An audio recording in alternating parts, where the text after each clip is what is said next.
সংগ্রামে উপস্থিতি সর্বশেষ কথা যাতায়াতের জন্য যোগাযোগ ব্যবস্থা উন্নয়নের জন্য একটি সেতু চাই এবং এই পোড়া গ্যাস চাই। উপস্থিত সংগ্রামে ভোলাবাসী আমরা ভোলা এমপি নেই, আপনি আমাদের ভোলার অভিভাবক। এই দাবিকে আমি আমার বক্তব্য শেষ করলাম। বাংলাদেশ জিন্দাবাদ। ভোলা ফিরে যাবে ইনশাআল্লাহ।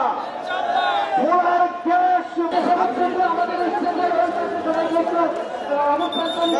ভোলা বরিশাল ব্রিজ হবে এবং ভোলাই মেডিকেল কলেজ দেননি। এই তরুণরাই ভোলার মেডিকেল কলেজ হলে ডাক্তাররা থাকতে চান না, আমাদের মেডিকেল কলেজ হলে স্টুডেন্ট থাকবেন।